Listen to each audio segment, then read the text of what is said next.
টুনির এই ছোট্ট সংসারেও সারা মাসের বাজার করতে কত টাকা লাগে বলতে পারবেন? আজকে প্রায় 20,000 টাকার বাজার করে নিয়ে যাচ্ছি। কাজের এতই চাপ যে সপ্তাহে বাজার করা কোনোভাবে পসিবল না, তাই সারা মাসের বাজার একসাথে করে নিয়ে আসলাম।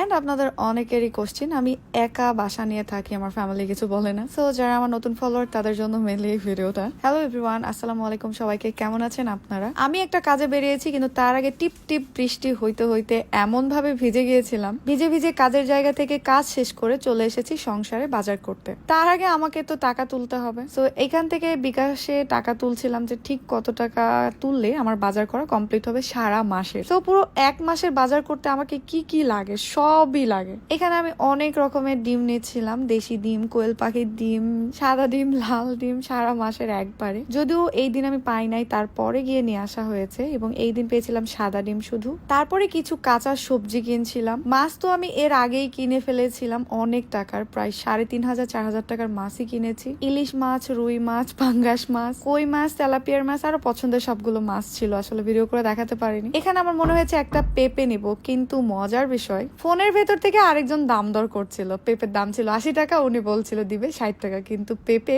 ওজনে দাম হয়েছিল। যাই হোক, এটা খুব মজার ছিল। আধা পাকা পেঁপে আমার অনেক মজার লাগে, যদি মিষ্টি হয় তাহলে তো কোনো কথাই নেই। সারা মাসের চাল নিতে হলেও আমাকে 1 বস্তা চালই নিতে হয়। সবকিছু নিল, বাকি ছিল মুরগি নেওয়া। এখানে সোনালী মুরগি এবং ব্রয়লার মুরগি সবগুলো নিয়ে নিচ্ছিলাম। আর এর আগে আমি 1 বস্তা ভরে গ্লসারি আইটেম আগে থেকেই নিয়ে নিয়েছিলাম, যেগুলো বাসায় গিয়ে একটু পরে ঢেলে আপনাদের আমি দেখাচ্ছি। এখন অনেকেই বলতে পারেন একা থাকি তাও এতগুলো বাজার কেন লাগে। তো যারা আমাকে অনেক আগে থেকে ফলো করেন তারা জানেন যে আমি একা পুরো বাসা নিয়ে থাকি, তবে একা কখনোই থাকি না। আমার পুরো ফ্যামিলির মধ্যে মাঝে মাঝে কেউ না কেউ এসে আমার সাথে থাকে। হ্যাঁ, অবশ্যই আমি কিছুদিন একা ছিলাম, বাট পরবর্তীতে আর একা থাকতে পারি না। তাই আমার সাথে আমার কাছের বা ফ্যামিলির মেম্বার অবশ্যই এসে কেউ না কেউ থাকে, এবং মাঝে মধ্যে আমার গ্রাম থেকে আমার আত্মীয় স্বজন সবাই আসে। কেউ আসে কাজে, কেউ বা মেডিকেলে। আলহামদুলিল্লাহ, একা থাকার অপশনটা আসলে খুব একটা হয় না। সো বাজার কিন্তু আমাকে ফুল ফ্যামিলির জন্যই করতে হয়, কারণ আমার কাছে মনে হয় হাঁড়িতে 3 জনের চাল বা 1 জনের চাল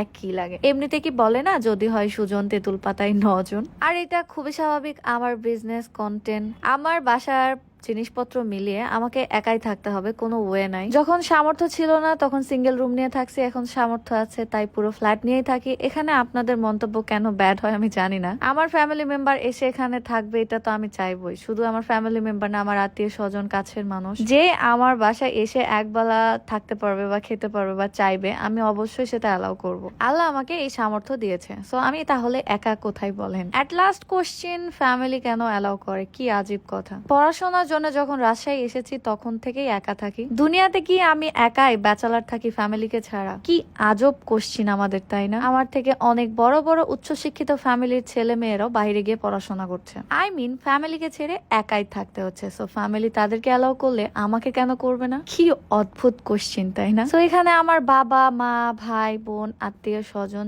সবাই আসে, পুরো ফ্যামিলি একটা বাসা। সো এখানে আমি দেখাই 3 ভাগের 1 ভাগ বাজার এখানে আসলে বলতে পারেন পুরো 3 দিন ধরে বাজার করছিলাম। এট লাস্ট এগুলো বাকি ছিল, তাই আজকে এগুলো কমপ্লিট করে ফেললাম। নিজের কাজ, ব্যস্ততা, আবার দিন শেষে সংসার সামলানো অনেক কষ্টের একটা বিষয় এবং অনেক কঠিন একটা কাজ। এখন মায়ের কষ্ট, বাবার কষ্ট সবগুলাই বুঝতে পারি। আর হ্যাঁ, আপনারা অনেকেই হয়তো এটা জানেন না যে গ্রামের কোনো মানুষ সহজে শহরে আসতে চায় না, থাকতে চায় না। সো তাই আমার বাবা মা এখানে শিফট হয় না। আশা করি আপনাদের কিছু প্রশ্নের উত্তর দিতে পেরেছি। সবাই ভালো থাকবেন, সুস্থ থাকবেন, আল্লাহ হাফেজ।